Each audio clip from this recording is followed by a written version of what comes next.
I even recording? Yes, I am. Outstanding. All right, friends. Got a last little bit of story to tell you here today. And then Wednesday and Thursday this week, I'm just going to be downstairs in my office. You set it, just let me know the day before what skill checks you'd like to take, and I will have them for you down there. If you can't make, well, actually, everyone can make this time, right? We can all, so there's like no reason you can't make up skills checks on Wednesday and Friday because you do have this time free. I know where you are at this time of day. So we've got it covered at least. And then finals week I'll have some office hours set up. There's some stuff going on we're all trying to work around. Let's kind of quick review from last time and the time before. So we were talking about Taylor series or McLaurin series. Do you remember the difference? What's the difference? What's a McLaurin series versus a Taylor series?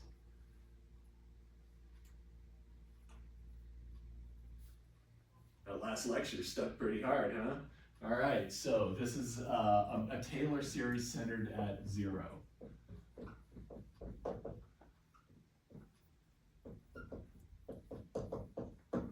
And this is an arbitrary center. X equals C. So for the arbitrary center, I can take some function and hopefully it's got lots of derivatives.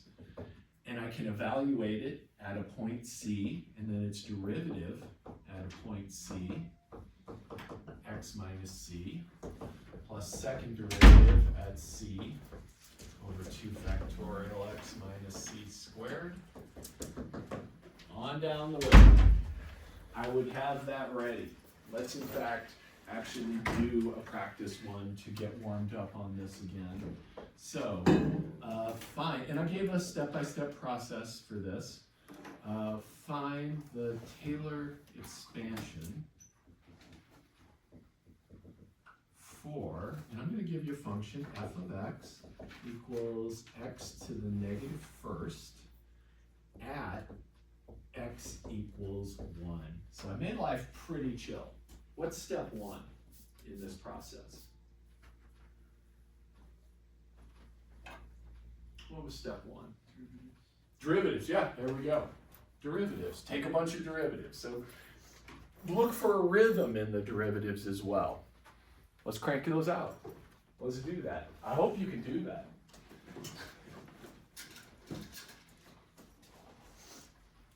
Let's say find the first 4 derivatives. So up through 4th derivative of that.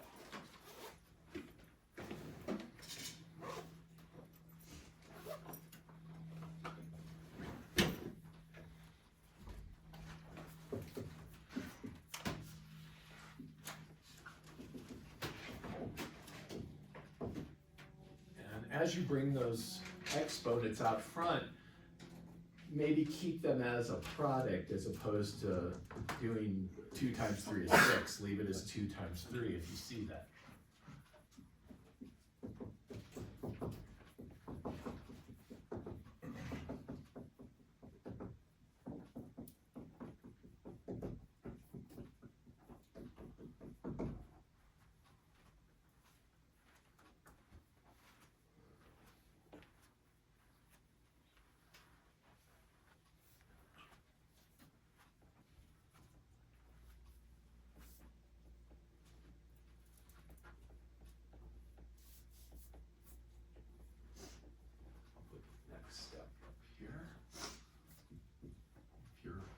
Fast.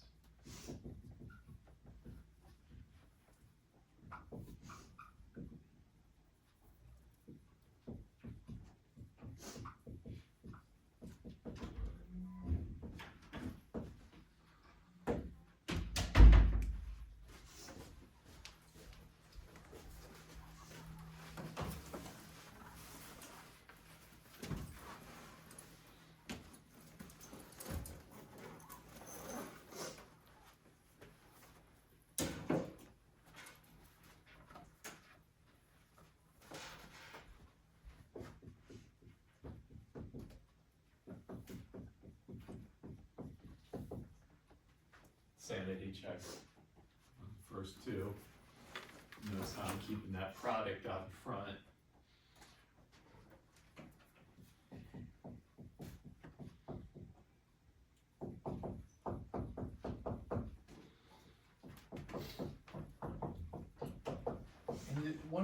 One of the reasons I'm doing this is I'm looking for factorials or some sort of rhythm. Here we're going to see factorials manifest out in front along with a plus or a minus. And so that's kind of what I'm looking for here.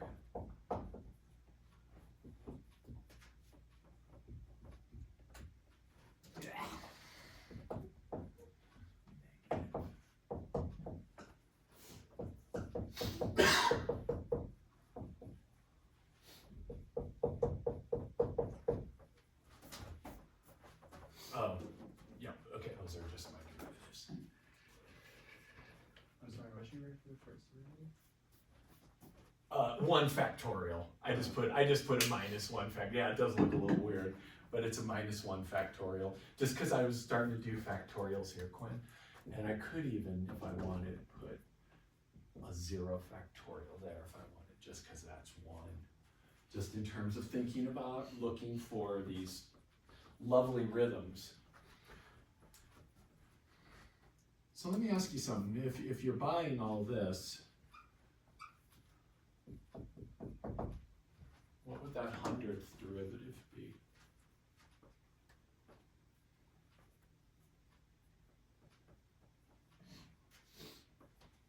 You can kind of look at the rhythm.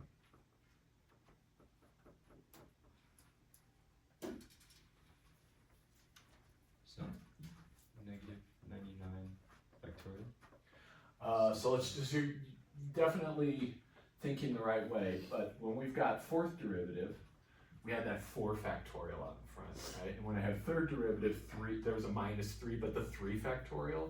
So I'm gonna get 100 factorial out in front, Daniel, just to like sync up that rhythm that I'm seeing there.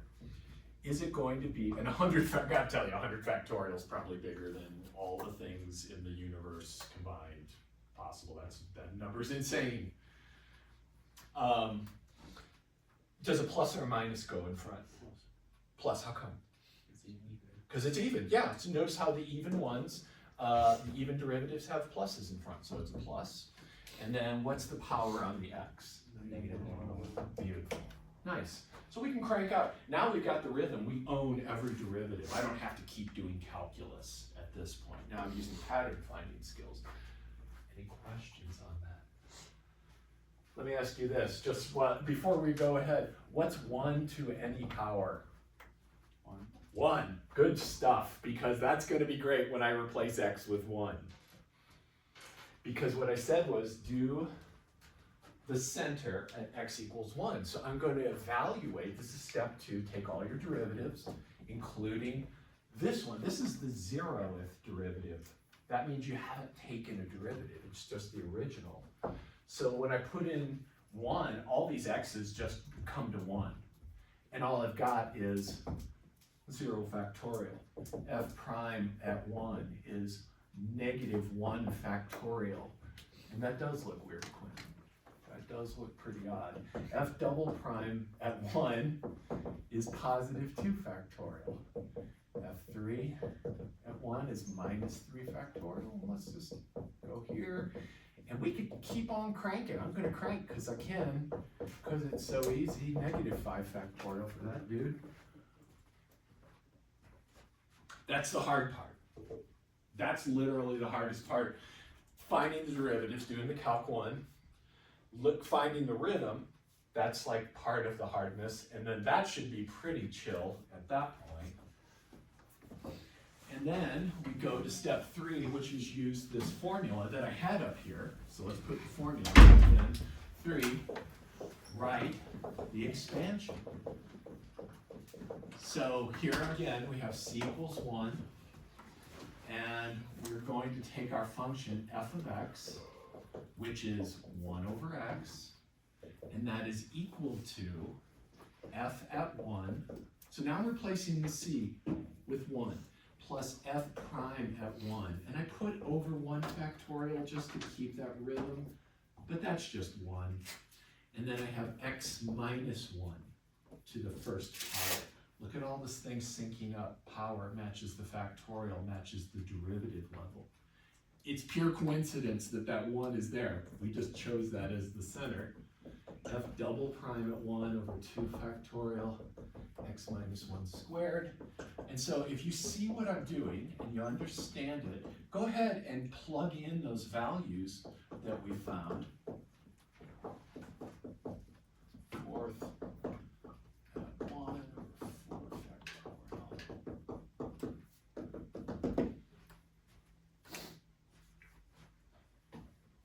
Go ahead and get that written out. And the only thing you're putting are those coefficients on the x minus. All the x minus to the different powers stays there. You're just finding coefficients.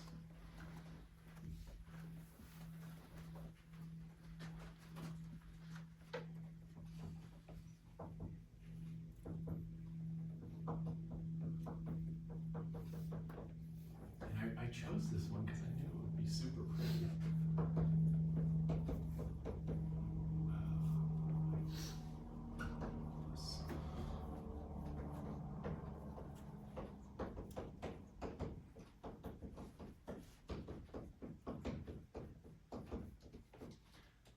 These factorials come along for the ride. They're part of the formula. You're going to have factorials in these guys that will cancel and make everything really pretty gorgeous. And then again, there's another rhythm that I can exploit and make my life easy.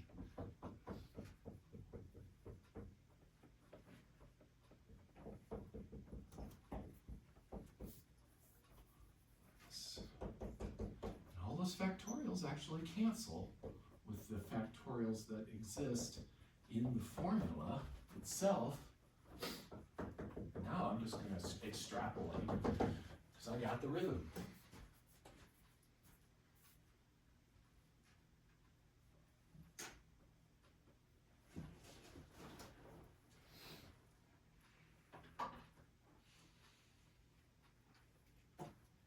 How are we feeling about this? Take a minute, check it out, see how you're feeling. Let me know if there's anything that doesn't make sense. One of the skill checks is just do this. So like I give you a function, it's simple to differentiate function, but you still have to differentiate it, and then crank out this expansion. Feeling okay about this, Leo? Yeah. Cool. Sam, how you feeling about this? Where'd the 1 come from? This guy here? Yeah. That was the 0 factorial. So That that should be was 0. f at 0. No, 0 factorial is 1.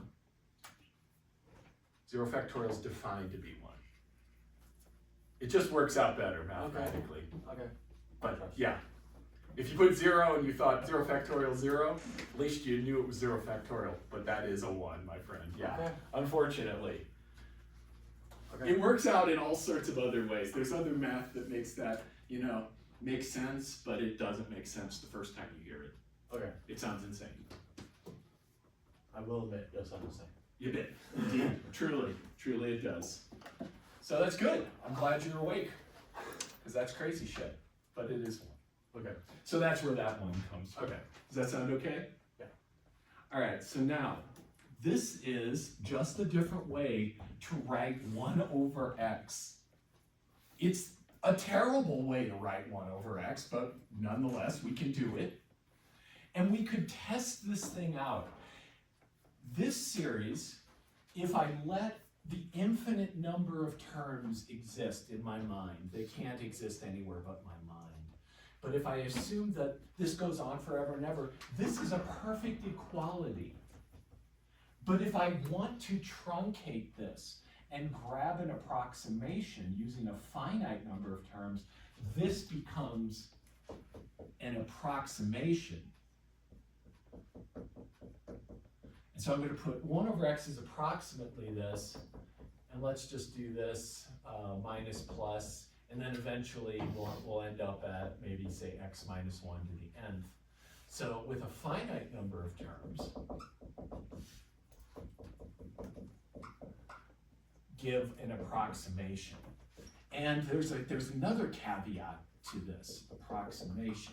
The caveat is that give an approximation when x, your input, is near the center, is near 1. The further away from 1 I get, the worse this gets. So I could test this thing really quick. I could say, let's do something we actually know the answer to. What's 1 over a 10th? Oh no, I can't do that. It's got to be, a little bit different. Let's see, we're doing it here. So what is 1 over 1.1? Let's use this to approximate 1 over 1.1. Near 1, it's near 1, just a little bit. It's a 10th away from 1. So this is going to equal, and I can come here and just grab the equals part, 1. So I'm replacing x with 1. So here, replace x with 1.1 everywhere. 1.1, 1.1. Do you see why that's going to be nice? Because 1.1 minus 1 is a 10th. And I can raise a 10th to different powers by shifting the decimal point. So this is going to look like this. 1 minus 0.1 plus 0.1 squared minus 0.1 cubed plus 0.1 to the fourth. And I could keep on going, put minus plus forevermore. It is approximately just some finite number of these. So let's grab the first 4 terms. 0.1. What's that? Can you do that in your head? If that's the answer, I'm going to say no, you can't. This 0.01, 1/100. It's a 10th times a 10th. So 0.01. What about that one now? 0. What? How many zeros? 2. Thank you. 0. It's 1,000 plus a 10,000. And so this is an approximation. I might regret that I've done this already. So let's see. So this is 0.9 plus, can somebody just get a calculator so I don't screw this up? And could someone also take 1.1 and find its reciprocal so we can see the truth? True equals, it's going to be like a 0.9 kind of thing, but I have my calculator. Don't make me do it by hand. 0.9009. There you go. Thank you, you busted right in time. So what was that, Leo? 0.9009. That's the true guy? Or no, that's the. Oh, that's the right side. Is that what you're saying? Yes. 0.909, cool. Could you take the reciprocal of 1.1 for us, please? Or could someone tell me what the actual true value is? 1.1. Shouldn't be that. Take that 1 divided by 1.1 is what I'm looking for. It should be like, I thought you said take the reciprocal. I did. Yeah, the reciprocal of 1.1 is this number here. It's 1 over it. 0.909, repeating. No way. Yeah. Just like that? Just like it? Or is it that? Repeating. Is it 0.909090? Yeah. Cool. Not bad. Dumb way to take 1 over 1.1, but it's fun to work with things that you can actually simply compute if you wanted. Take a look at that, see if that makes sense. There are some open math problems. If you weren't here on whatever the last day was it Friday that we met? It seems like a million years ago. There are open maths to do, and they're all open through Wednesday of next week. It would be madness to not have 90% of those or more done. I haven't looked to see how that's going. I'm assuming it's gonna go well, right? We're gonna knock that shit out. Cool, great. It is up to you to get an A or not in this class.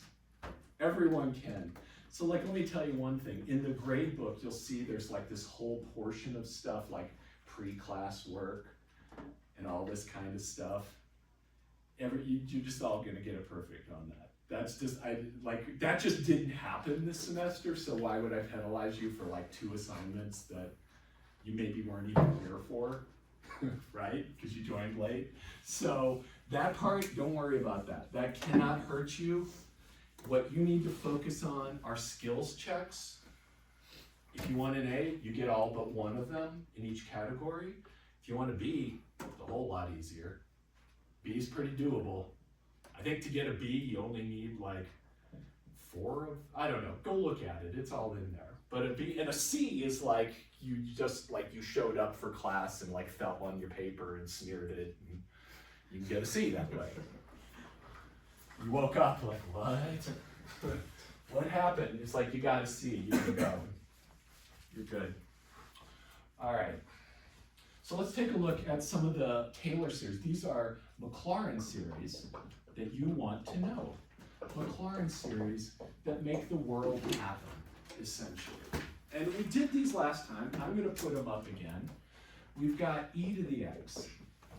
This one you will probably see somewhere in your scientific career a bajillion times. So this is 1 plus, I'm going to write it so the rhythm shows x over 1 factorial plus x squared over 2 factorial, x cubed over 3 factorial, x to the 4th over 4 factorial. And at that point, you got the rhythm. I hope you got the rhythm, because you can like just name the next one's x to the 5th over 5 factorial. And that goes on and on.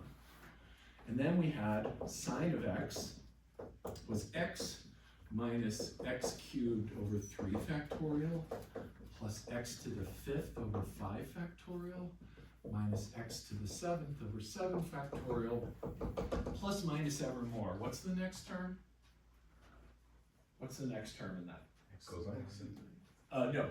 What is it? X to the 9th over 9 factorial. That'll be the next function I do. Yes. But do everybody see that plus x to the 9th, because you get every one alter sign? Is that looking okay over there, my friends? No?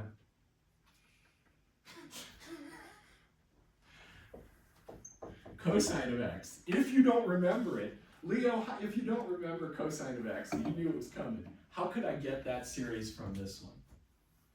Take everything that was in that one, like 2x squared plus. This is true, yes, but it's going to alter sign. And I guess what I'm thinking is if you just take the derivative of both sides, you can get that, right? This is the derivative of sine. So if I differentiate this series, I get the derivative or the series expansion for cos. But you're all right, it is the even terms. It's going to be 1 minus x squared over 2 factorial plus x to the 4th over 4 factorial minus x to the 6th over 6 factorial plus minus evermore. What's the next term? Thank you. X to the 8th over 8 factorial with a plus on it. Yeah? Guys, we got, yep. Cool.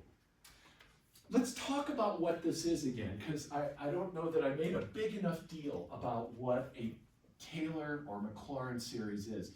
This is a prism, series expansion. I like to think of it as a prism, so that's supposed to be like, you know, a little glass prism that white light comes through. And the white light in this case is some function.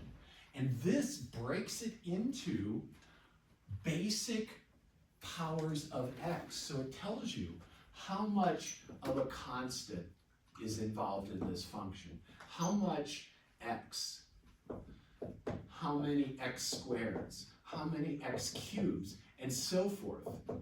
These are your Roy G. Bivs of math. How much of each of those basic polynomial functions are in there. And each of these has a basic shape. Constants look like this. X looks like this. X squared looks like this. x cubed looks like this, and so forth. And x to the fourth looks a lot like that again, and x to the fifth looks a lot like that again, just steeper. These are the basic shapes. So look at sine. Think about what a sine graph looks like. Sine looks like this. Notice how it's an odd function. It's an odd function in the same way that x cubed is. So here's sine, here's x cubed. You see how this one's got that kind of odd feel. It goes up on the right side of 0, down on the left side. And if I took this and I flipped it over the y-axis, then the x-axis, it would land back on itself. And the same thing happens here. Flip this over this axis, then this axis. It lands back on itself. So the sine is an odd function, and it's built of odd functions. Cosine is an even function. It's symmetric with respect to the y-axis. All of these are symmetric with respect to the y-axis. X squared, 1, just constant. X to the fourth, another steep parabola. All these functions have that symmetry with respect to the y-axis. So there's lots of deep things you can understand out of this. Let's just actually take one of these things, do one quick approximation with them, and then I'm going to show you something kind of amazing. Oh, one more. We did this one last time. 1 over 1 minus x equals 1 plus x squared plus x cubed plus x to the fourth, and that's kind of got its own elegance. Just a reminder, what kind of series is this? Geometric. That's a geometric series with common ratio x. What is the sum of a geometric series with common ratio r? Start over 1 minus your common ratio. Well, notice my ratio is x. From term to term I have x. My first term is 1. So if I said, hey, here's a geometric series, what's its sum? You'd say that. Indeed it is. But last time we built it from assuming this, and then got that it was that. So let's do one little bit here. Let's approximate sine of 0.1 a couple times. So first off, we know that sine of 0.1, well, sine of x, is equal to x minus x cubed over 3 factorial plus x to the fifth over 5 factorial. I'm just writing down that thing that you're going to have on a sheet. Or you can look up. Or you can ask ChatGPT, what is it? Tell me. Help me. So this thing here, what was I about to say? It's evaporated. But I can take this and let's do a first order approximation. So sine of 0.1 is approximately just 0.1. Like just saying, this thing's approximate. So I'm going to say, oh, sine of x is approximately x.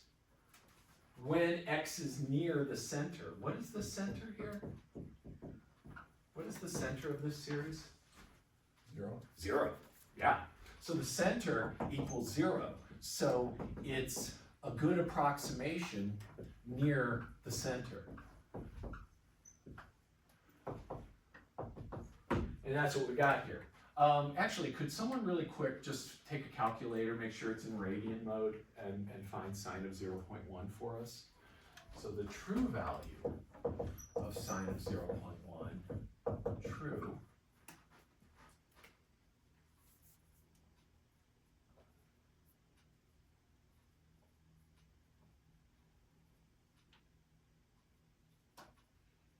.00017 say that again slowly or 0. slower. 0.0017. 0, 2 0. zeros and 1 7. I think you have your calculator in degree mode. 0.0998. That's it. Check that out, Leo, because it should be closer to 0.1 than it is. And so that's why I'm thinking it's actually, you're in degree mode. What was this, Sam? 0998. 998. Okay, cool. And let me know, Leo, when that I think that is the case. Yeah, make sure you're in rad mode. So not bad, pretty damn good for like just simply grabbing this number and putting it over here. But let's do the third order. In other words, I'm going to incorporate that cube. So sine of 0.1 is also approximately 0.1 minus 0.1 cubed. And what is 3 factorial? What number is that? 6. 6. Let's crank this out, this side right here, and see what that gives us.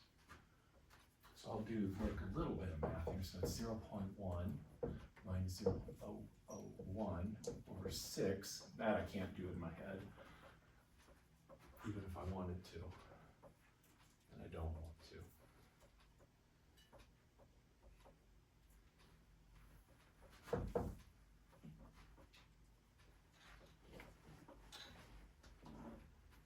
But I will if somebody doesn't give me an answer quick. That's right, Axel. Get on that, man. 1/6000. Thanks. Yes, this is true, but can I get this whole, yes, you're absolutely right, Quinn. Can I get that whole quantity, please? 0.09983. 0.09983. Damn. What was the, do you remember what the actual next digit was on this? 3. It was? Shit. Well, that's pretty damn good. Yeah, I like that it was, and I might not want you to know if it was otherwise. So we can just like, Oh, it was 3. it was amazing. So, and this goes on, that's the true value. We just simply took this, and that thing is accurate up to 5 decimal places. That's pretty amazing. Now, the further I get away from the center, the worse this is going to get.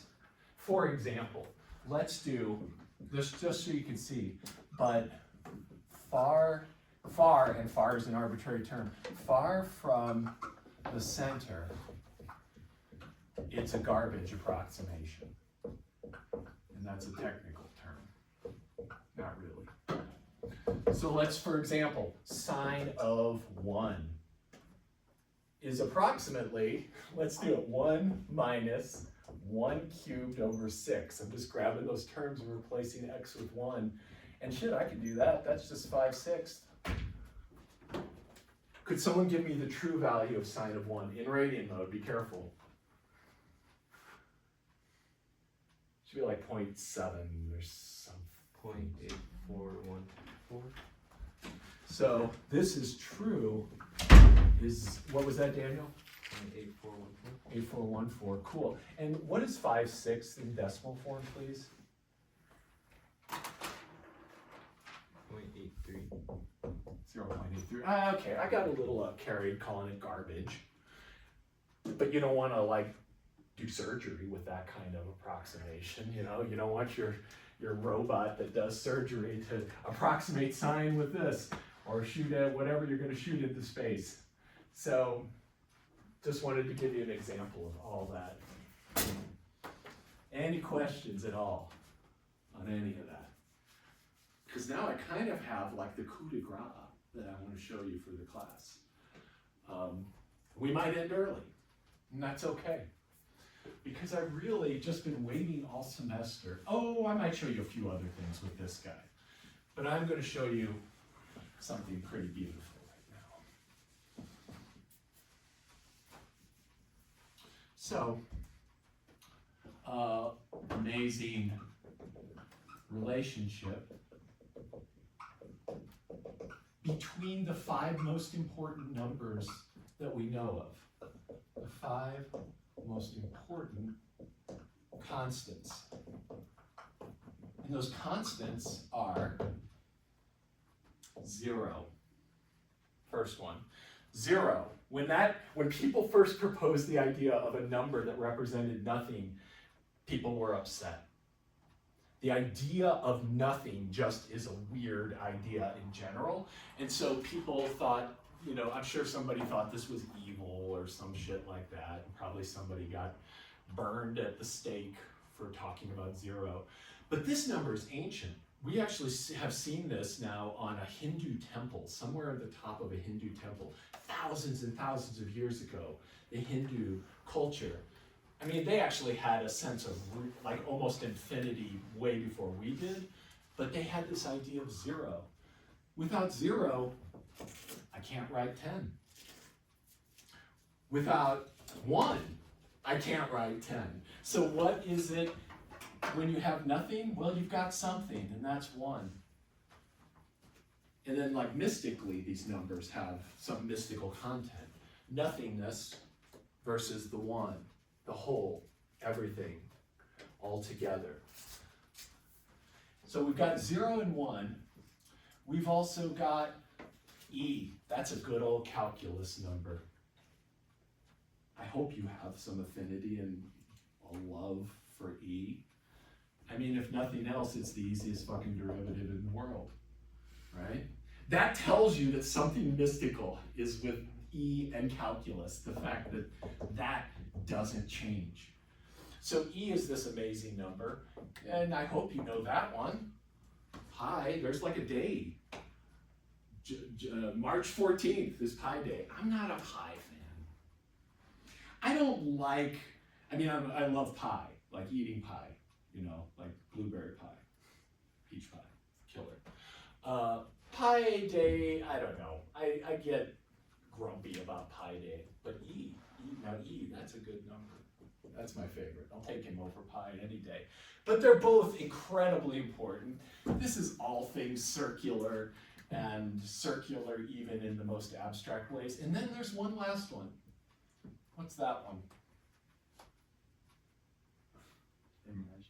Imaginary, yeah. It is I. So this I is the square root of -1.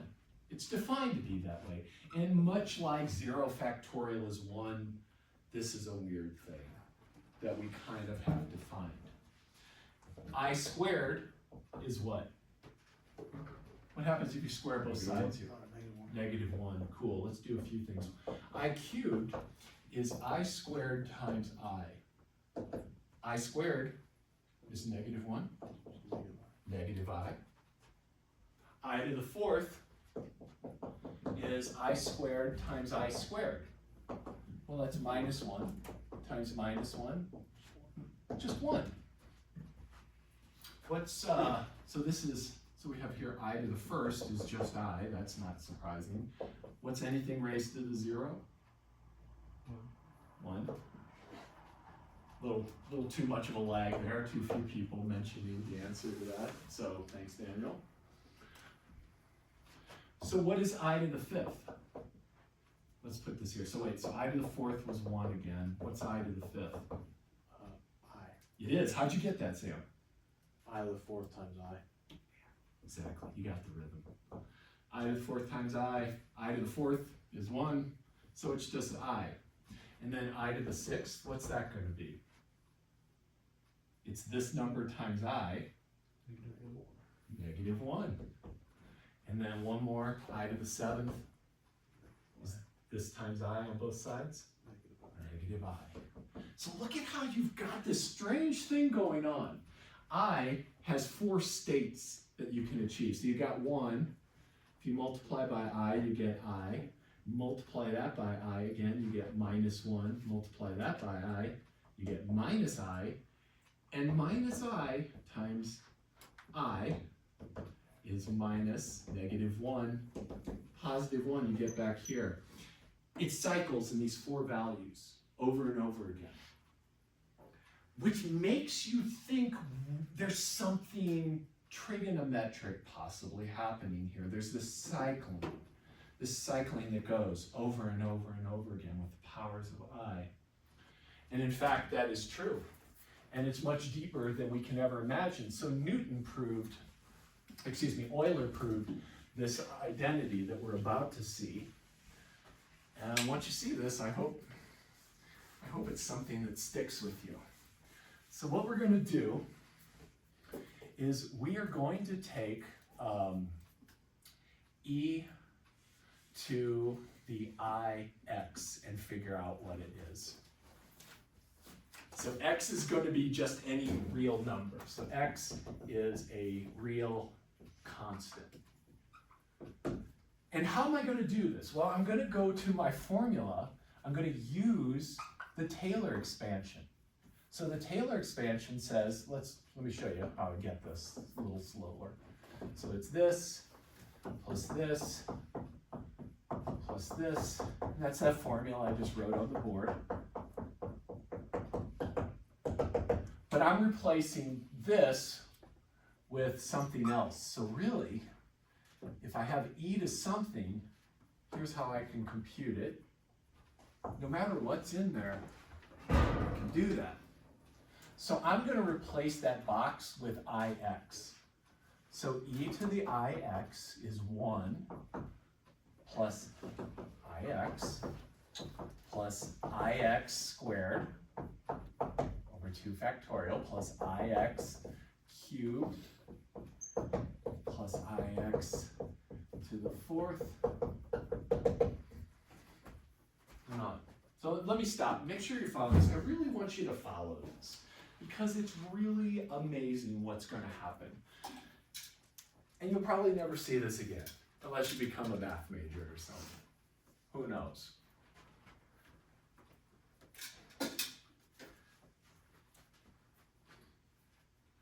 I know I'm going fast just because I'm kind of stoked about it.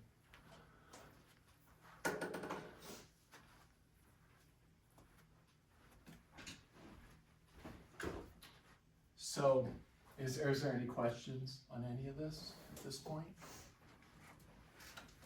Okay, I'm going to simplify these powers. So, if you have a times b raised to a power, that's a to the power b to the power. You can distribute that exponent. So this becomes 1 plus ix plus I squared, x squared over 2 factorial, plus I cubed, x cubed over 3 factorial, I to the 4th, x to the 4th over 4 factorial. And then I to the 5th, I to the 6th, on and on and on. Put a plus dot dot dot here. But we can simplify all those powers using the cyclic nature of I. So I squared is -1. I cubed is -I. I to the 4th is back to 1 again. So I simplify this as 1 plus ix minus, so that I goes away because it's squared, x squared over 2 factorial. I cubed is minus I, so I'm going to have minus a single I, x cubed over 3 factorial. And then the next one is just x to the 4th over 4 factorial. That was I to the 4th. And this repeats. So the next term is I, x to the 5th over 5 factorial minus x to the 6th over 6 factorial minus I, x to the 7th over 7 factorial. I'm almost done. And then the next one's back to that x to the 8th over 8 factorial, and then this keeps on going. We're almost done, friends. That's the hardest part. And I want to put a couple things up here on the board to refresh, because you're not used to seeing these rhythms. So recall that sine of x was this.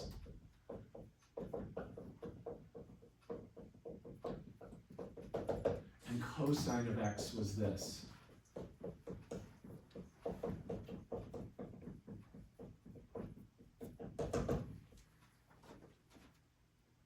Do you see maybe some of those patterns somewhat kind of hidden in there? I'm gonna do one last move. Notice how every other term has an I on it and the others don't. So the first term is 1, the next term is minus x squared over 2 factorial, the next one's x to the 4th over 4 factorial. So I'm going to take e to the ix and group it. Here I'm going to put all the stuff that doesn't have an I on it. So 1 minus x squared over 2 factorial plus x to the 4th over 4 factorial minus plus forevermore. What is that? Cosine. That's cosine. plus, now let's factor an I out of these remaining ones, and when you pull the I out, you're left with x minus x cubed over 3 factorial, plus x to the 5th over 5 factorial. So this is x minus x cubed over 3 factorial plus x to the 5th over 5 factorial. Then there'd be a minus x to the 7th, blah, blah, blah, times I. What's that one, Sam? Fine. That's sine. So e to the ix is cosine of x plus I times the sine of x. And this is called Euler's identity. And it's kind of amazing because it allows you to raise some number that we know and love to an imaginary power, whatever that means. And what that means is nuts. It's beyond our comprehension, really. And if you're stoked about any of this, I'm teaching complex analysis a year from now. That is calculus with imaginary numbers, which sounds like it'd be hard. Turns out to be easier. It's crazy.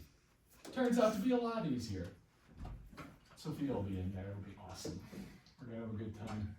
So, this is Euler's identity. Let's do a cool instance of it. Let's replace x with pi. So let x equal pi. And what we get is e to the I pi equals cosine of pi plus I times the sine of pi. What's cosine of pi? Just breathe deeply. Yes, thank you. It is -1. So this is -1. And what is sine of pi? 0 plus I times 0. So e to the I pi equals -1. Now I'm going to add 1 to both sides. So here's the thing that many a math person has had tattooed on their body somewhere. All 5 of those numbers relate together in this single equation. E, I, pi, 1, and 0 actually are deeply related in a way you would never suspect. So that right there is one of the things I've been waiting to tell you. Now, I got another one I kind of want to tell you. And I'd like you to do this one for me. Could you please find e to the pi over 2I? What is that?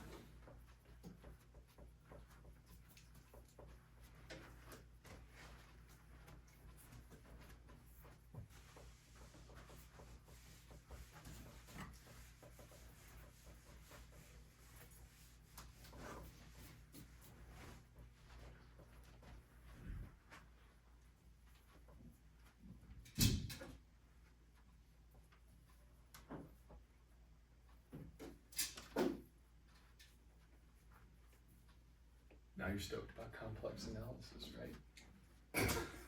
No. No. You do it. You did it, though. Beautiful. Nicely. Nicely done.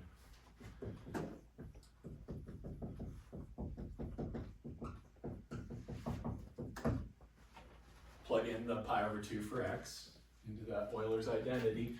And I saw that Sophia, who I don't know why I'm picking on you. I'm not really picking on you, but I'm mentioning you a lot today. And what is cosine of pi over 2? 0. And sine of pi over 2? Solid. So e to the pi over 2I equals I. Well, okay. I mean, once we're accepting all this weird shit, we might as well accept that, sure, right? Like, okay. But that's not the part I want to tell you. The part I want to tell you is let's raise both sides to I, whatever that means. So raise each side to I. So here we get e to the pi over 2I to the I equals I to the ith power. What do you do with exponents when you have a to the b to the c? You multiply them. Solid. So this is actually e to the pi over 2 I squared. Yes, and what's I squared? Negative 1. So that's e to the negative pi over 2. So this, to me, is some crazy shit. Weird, whatever I is, it's imaginary, strange. Raise it to the ith power and you get a real number that's just e to the negative pi over 2. That just seems insane to me. That just seems completely like I've been doing this for a long time. This doesn't make sense to me at all. It's just true. Imaginary number. What's that, Sam? It's an imaginary number. It's an imaginary number. And the crazy thing is, it's such a terrible name for them, right? When these first came out, this was another number that made people very upset. They were like, why would you do such a thing, mathematicians? And it turns out that this number is you can't do electrical engineering without this number. This number is, has anybody done electrical engineering, like EE, any stuff? Leo, have you done any of that? No? Cole, you a little bit? Maybe a little bit back home. Back home? Did you see any I eyes? forgot all of it. Okay, cool. Basically, electrical engineering is impossible without imaginary numbers because they represent this oscillatory aspect of our universe.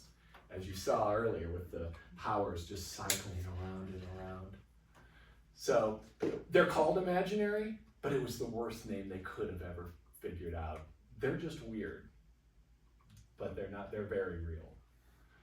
So they're as real as this shit or that shit. What are those? I don't know. What's E? I don't know, some number. I's just another number. So that's what I got for you, my friends. That's the end of Calc 2. Thanks. Good stuff. Any questions? We good? So we have a plan, right? We're all going to get A's because we can. And what does that involve? Just tell yourself, well, it's just like my open math and skills checks. And all you have to do is let me know the day before what skills checks you want, and we can do it. Sound good? So we'll not see you in this room again, but I'll probably see every single one of you in my office because nobody's done yet. People are getting close, but nobody's done yet. So I'll be in my office. Email me the day before. Let me know. We don't have a final. We're not meeting for finals. I'll send my final exam schedule out as soon as I figure it out. Sound okay? And if you need anything, reach out. Let me know what you need. Okay? Cool. I hope to not see any of you in Calc 2 this fall. For God's sakes. You know how pissed I'll be and how passive aggressive I will be if I see you this fall? It's not going to be good for you. There's no other sections, just